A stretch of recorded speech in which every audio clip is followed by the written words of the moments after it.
If you or someone you know is in crisis, help is available. Call or text 988 to be connected to trained counselors from the National Suicide Prevention Lifeline. Free and confidential support is available 24 hours a day, 7 days a week in the United States. If it is an emergency, please call 911. For more information, visit suicidepreventionlifeline.org.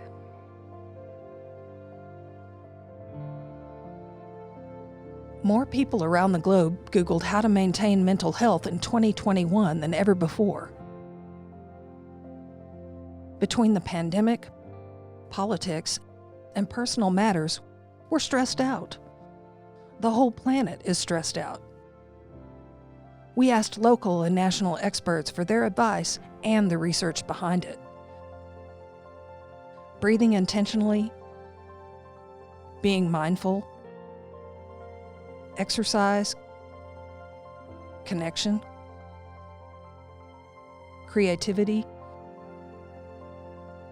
Those aren't just buzzwords.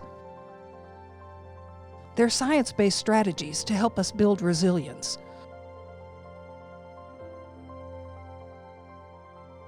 Sometimes the little things can make a big impact.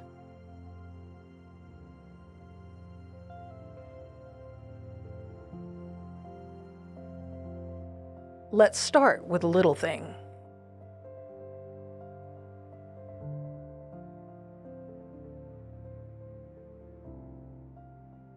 There is no medication on the market that is more effective for emotional regulation than a 20-minute walk. A 20-minute walk helps you balance. Anything that we can do with rhythm is helpful. Rhythm is helpful. Dancing, crank on some tunes that you like, dance. If you've only got 3 minutes, find a favorite song, dance, move your body. It gets your blood flowing. It just helps with emotional regulation. There's nothing on the market that's better than that. It doesn't have to be get on the treadmill and walk a mile. Do whatever you like. Movement. It's just movement. If you love hula hooping, if you want to do yoga, if you want to go roller skating, just moving your body is great. I've often equated, especially depression, to existing in like a pitch black room. I think you don't know where the doors are, you don't know where the windows are. I think you're just constantly searching for like an edge, and you're in this velvet blackness. And I think I've often found like trying to seek help can be really hard. It's hard for people to understand that you are seeking help because they can't see the movements you're trying to make. And I think it makes it a really lonely space because you're in there searching desperately for any corner, just an edge, just something to understand where you are relative to anything. There are commercials that say, if you feel really sad, I didn't feel really sad, I felt nothing. People could be crying all around me and I would be like, maybe I should be crying, but I wasn't. Or people could be really joyously happy and I wasn't. That was one of the alarming things about it, was the nothingness, the blackness.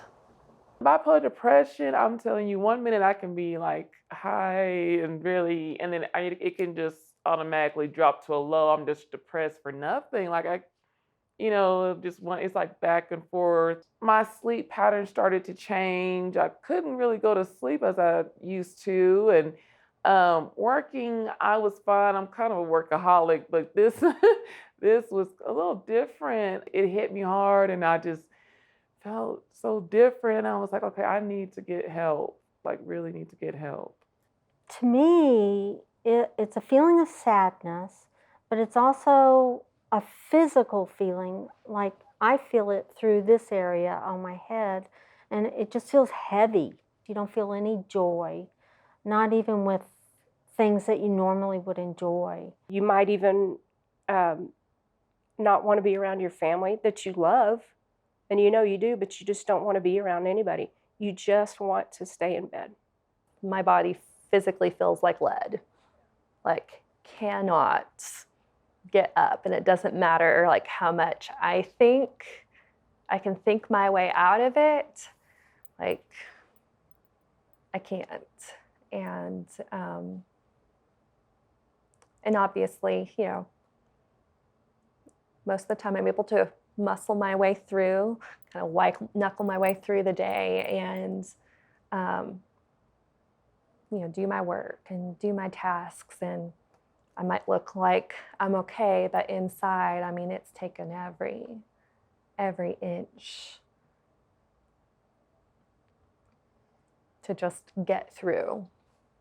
Depression it's tricky and sneaky. And again, we're learning more about depression. We're really starting to understand more about it. But I like to think about depression in terms of changes from baseline. When you're feeling good, you know how many hours a night you need to sleep to feel well. You know where your appetite normally is, kind of your set weight. And when we're depressed, things start to move from baseline, but it could move either direction. So classically in melancholic depression, we see that you sleep less. You're maybe having those early morning awakenings where you wake up at like 3 or 4 and you just can't go back to sleep. But in some other types or variants of depression, maybe you're sleeping way more. So sleep definitely is one of those big things that we look on in depression. Any change in appetite, either increased or decreased, and then changes in weight related to that. Again, focus and concentration. Really paying attention to, are you able to do the things that you need to do? Are you able to stay on task? Can you make decisions, especially as compared to that baseline? One of the other things that changes a lot in depression is the way that we move. We call it psychomotor retardation, where all your motor movements are slowed down. You lose some of the expressiveness in your face. You're just not as reactive. And so maybe you're not moving as much, your arms don't swing as much when you walk, maybe your eye contact isn't great. And so those can all be hallmarks as well. With someone who has a more anxious type of depression, they might have more agitation and feel more fidgety and restless. So again, there are all of these other signs and symptoms besides, I just feel sad. Depression is so much more than just that down feeling. It impacts your whole person. Feelings of sadness, tearfulness, emptiness, or hopelessness are among the symptoms of depression.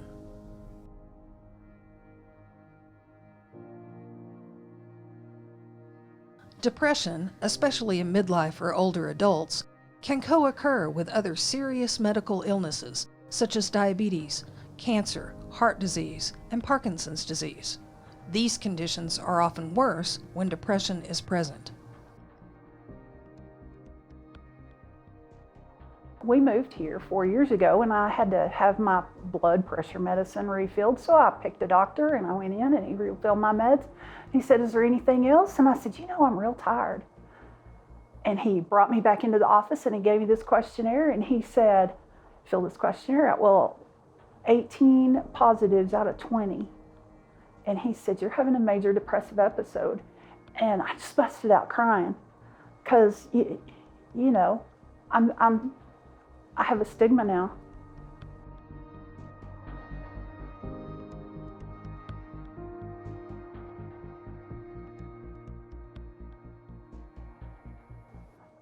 I'm that age where, you don't pray enough. You don't have enough faith. Well, you must have done something wrong. And all of that hit me in my head at the same time. And I was like, what have I done wrong? What have I thought I prayed enough.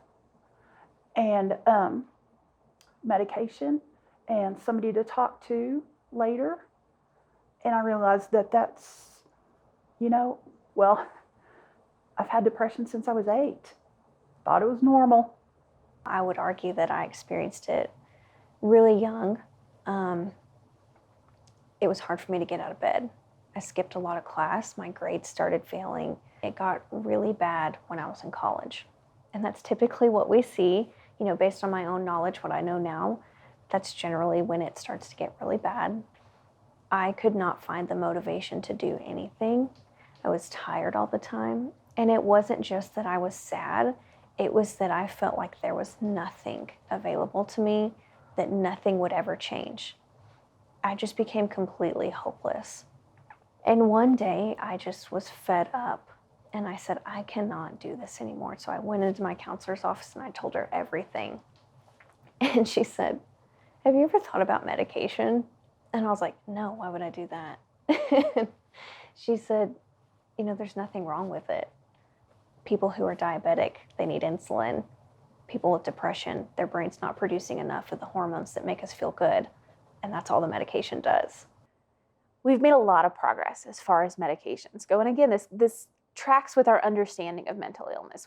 And so we have medications that are able to target some of the ways we know that the brain changes with depression, some of the neurotransmitters or the chemicals that are involved. The classic ones that we think about are serotonin and norepinephrine, but there are a lot more that are involved. Serotonin, norepinephrine, and dopamine are neurotransmitters. The human nervous system has more than 40 of these chemical messengers. Serotonin contributes to feelings of happiness. Norepinephrine plays a role in your body's fight or flight response. And dopamine is a factor in pleasure, motivation, and learning. Dopamine, histamine, acetylcholine, all of these have roles in how we function day to day, and especially in terms of our mental wellness or illness. And I started taking medication, and honestly, my life turned around. I had no idea that I could feel that good. And so that's kind of when my career path changed. I had wanted to be a marriage and family therapist. And actually that same summer, somebody in my family had attempted suicide.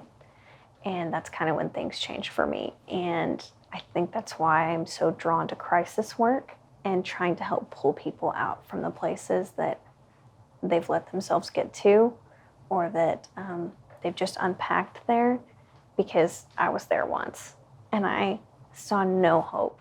And all it took was somebody stepping in and saying, did you know this is available to you? Did you know that you don't have to live like this?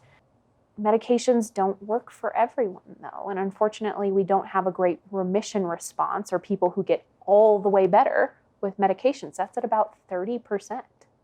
But that means that 30% of people do get all the way better with medications, which is great.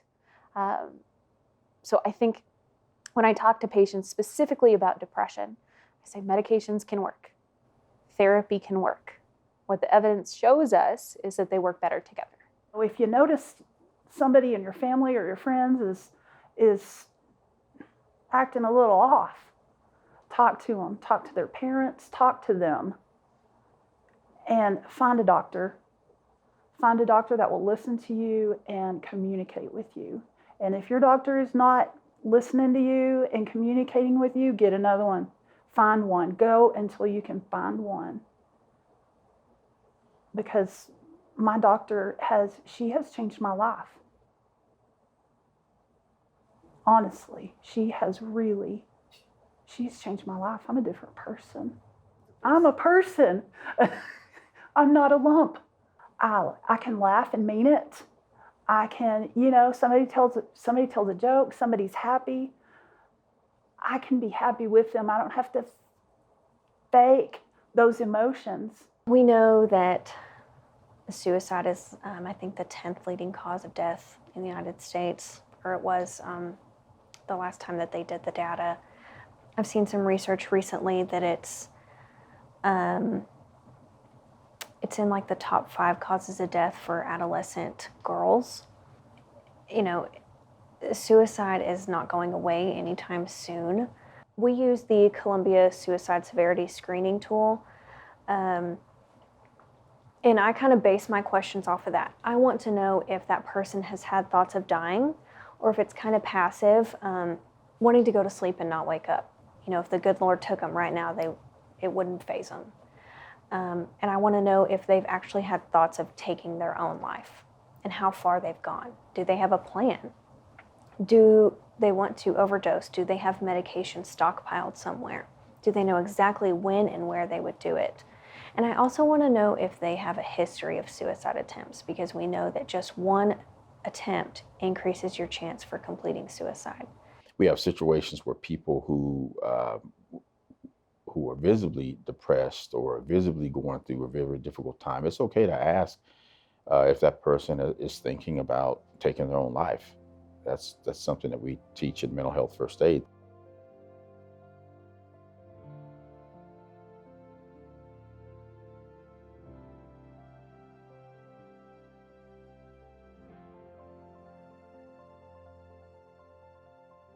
that, you know, it's not going to make anyone more likely to do anything, but it will show that you're taking note, you're paying attention, and maybe the person who at that point will reach out.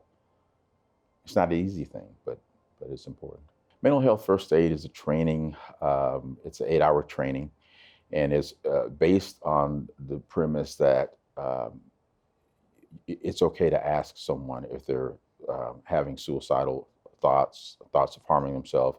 And there's strategies and things to look out for that are taught in the class. There's a training for adults, and there's also one for youth, mental health first aid. And we're doing a lot of that in the schools now.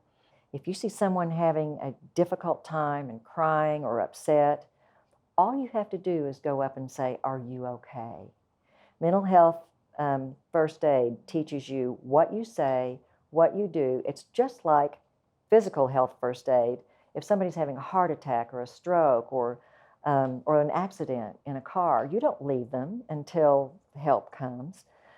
You take care of them because you hopefully know CPR, or you know enough to know what to move and what not to move. Mental health first aid does the same thing. You don't have to get involved forever. You don't have to be part of the family. You don't have to think, well, I don't know anything about this, I shouldn't even approach. You know what to say, and you know what to do to get help for that person at that time. That's where the prevention comes in. Everybody needs to take it. I don't care who you are, a mother, a father, an uncle, a grandmother, a teacher, someone who doesn't have children, someone who doesn't have anyone in their life who has mental health challenges. We all need to be prepared, just like we need to be prepared to take care of a heart attack or stroke or an accident, and make sure we get some help for that person. Regular exercise is one prescription for depression. It has also been shown to reduce symptoms of stress, anxiety, attention deficit hyperactivity disorder, and insomnia. Plus, exercise can improve memory and self-esteem. One thing that I always push is exercise. I live by that. I exercise several times a week, and it seems like the more vigorous I exercise, the better I feel afterwards. You know, exercise has just an unlimited amount of benefits. One thing it does is it increases the good neurotransmitters that we need to make our brains feel better. And, have you ever heard of runner's high?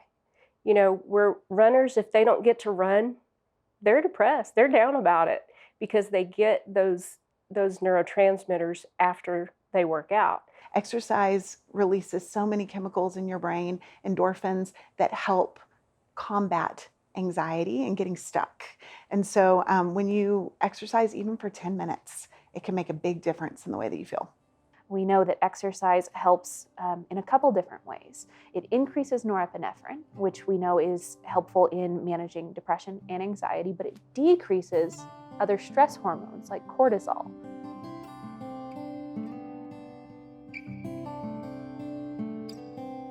So it helps us to mitigate stress in a couple different ways, makes us better able to do it with the norepinephrine, and less baseline stress levels by decreasing the cortisol. It also increases certain areas, volume in certain areas of the brain, like our hippocampus, which is involved in memory and learning. And so that's some of that neuroplasticity.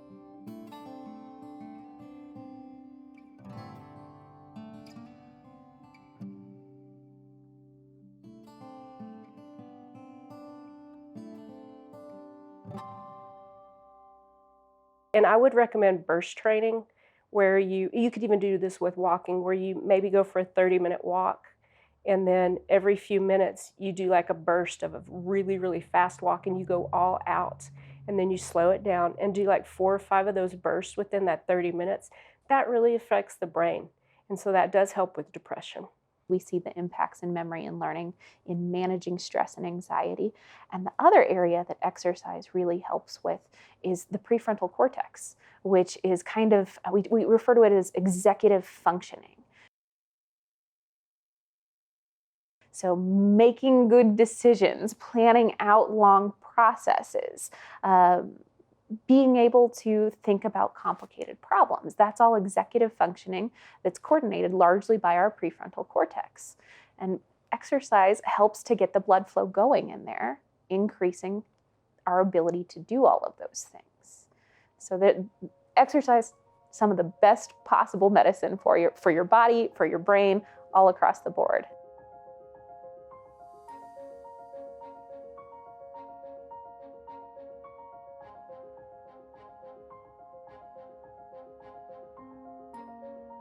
Cultivate a practice.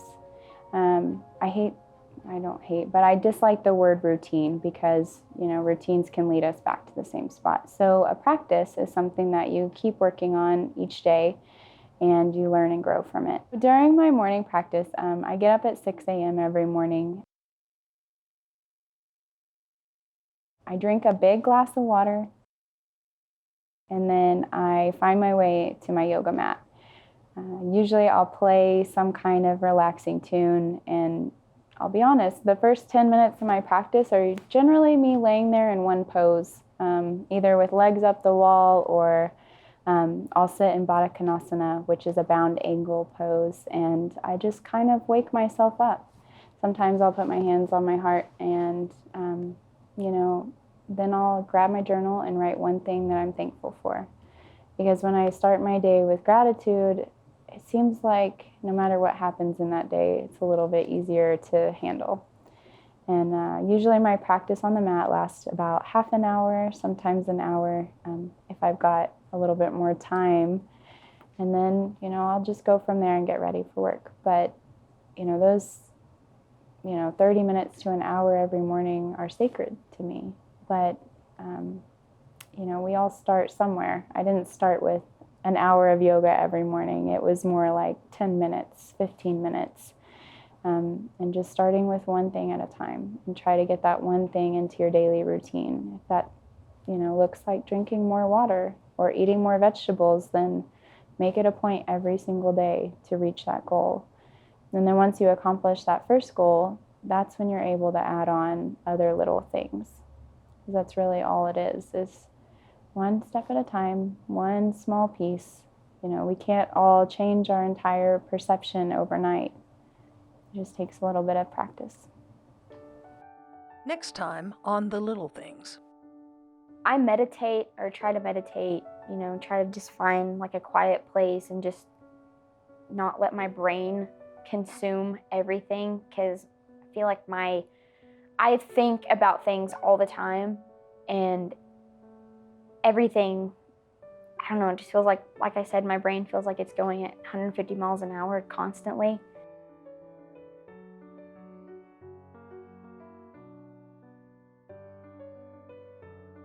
In the integrated health program, we try to help folks understand that above the shoulders and below the shoulders, they're not distinct things.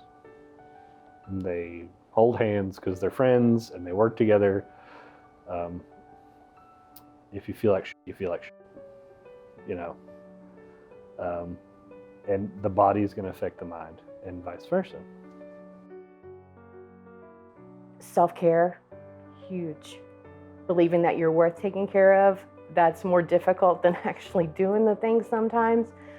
But self-care looks like going outside and feeling the sun on your face. Getting up out of bed when you really just want to stay there. Eating a healthy way. Staying hydrated. I mean, those sound very basic things, but when people are in crisis, they forget those things. One of the things I always suggest to patients, and I try to do myself, is, thankfulness and gratitude. So every day it may be something silly like, okay, I got out of bed this morning, right? But I'm so thankful I was able to, because I got on my feet and some people can't.